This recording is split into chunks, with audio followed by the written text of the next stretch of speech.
Time now for our big board and our team of insiders standing by live for more in the morning's top stories. ABC's Lindsay Davis is here at the table with us. Her story is coming up. But first, let's start with the latest from Colin Kaepernick.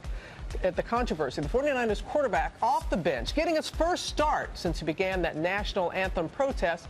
His team lost 45-16 to the Buffalo Bills. ESPN's Stephen A. Smith will join us now. And Kaepernick showed up. He had a Muhammad Ali T-shirt. Many people were watching him. He knelt down. Other teammates did as well. We've been seeing this around the league and with other athletes as well. Let's take a listen to how he was received when he stepped on the field. Stephen A. Okay.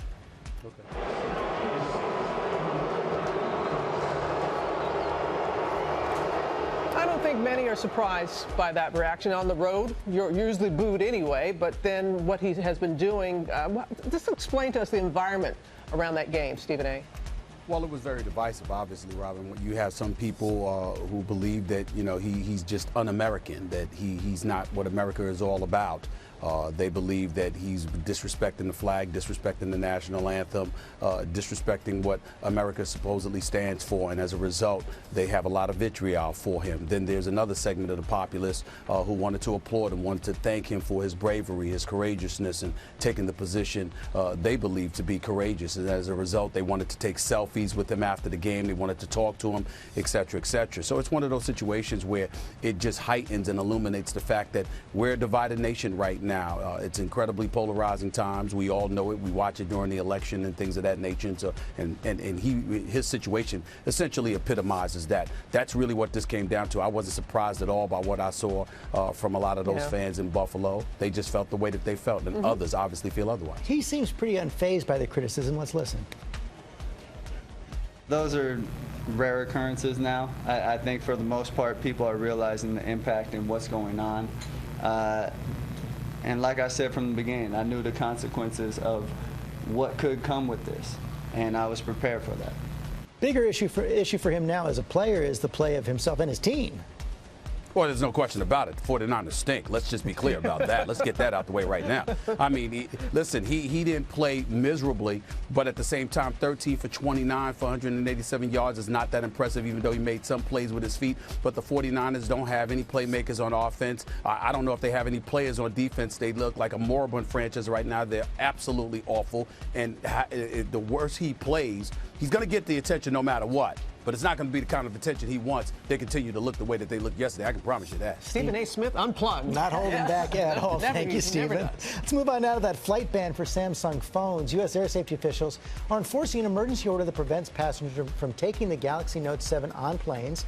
Our Gio Benitez has been tracking the story. Multiple reports of the phones catching fire in flight. And Gio, passengers who try to fly with them now could face real serious penalties.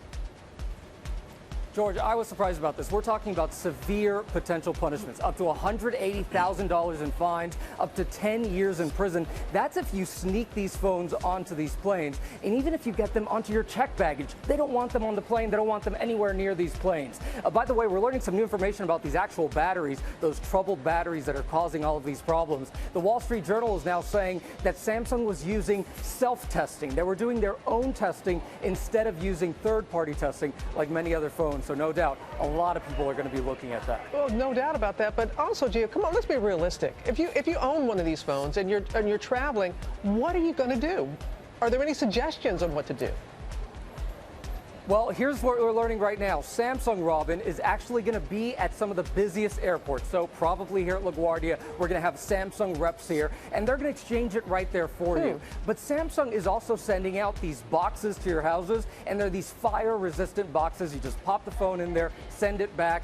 You could even return it at the retail stores. They just don't want it here because if TSA sees it, they're going to send you home. You're not going to be able to get on that plane. You'll have to come back without it. All right, Gio, thank you. Now to a breakfast staple in jeopardy. OJ, orange juice, once the morning's beverage of choice for so many, is plunging in popularity. American consumption is down 13% in the last 4 years. ABC's Lindsay Davis, you're going to tell us about this. So what's up with OJ? You know, OJ is kind of going the way of Spam, at least it seems, right? Something you used to enjoy for breakfast, and now not so much, exactly. And really the primary reason, there are a lot, but it's really health. You know, for years, orange juice was marketed as something that was part of a complete breakfast. And now, recent years, evidence has suggested that it's not as healthy as we thought, that it's high in fructose, which means, of course, a lot of sugar, a lot of carbs. And the poor citrus farmers, because they're really dealing with a trifecta, because not only do you have people who are not as interested anymore in drinking the product, but they've been battling bad weather and also bacterial disease. And this is so serious, even that you have the USDA shifting guidelines for OJ. That's right. Last year, they proposed guidelines that any daycare could not give orange juice to kids that are under 1 year old. And you have similar school districts that are following suit around the world that are removing orange juice from the school. One thing that I read, and I was really in disbelief, so I tried it myself. If you Google orange juice good for you, the two top hits that you get, one is the #1 reason to avoid drinking orange juice, and the other is why orange juice is slowly killing you. And basically the thing is, if you look at 12 ounces of orange juice, we're talking about 27 grams of sugar. That's the same thing that you find in a pack of M&Ms or a can of soda. Well, I remember growing up, that's what we drank. And I was shocked when I finally learned how much sugar. I had no idea. Who knew? Who knew? Yeah. Well, thank you, Lindsay. Thank you so much. So what's your drink of choice in the morning? I actually like freshly squeezed orange juice, which is much better for you, but we have a 2.5-year-old, so we tend to drink water to model for him, and we sneak our juice in a different room. Good parents. All right. Can I have my kombucha? Because everyone's always asking in the morning when they say, yes, little kombucha. Well, thank you, sir. Yeah, it's loaded. Which is supposed to be really healthy for you. It's just good. It's just good.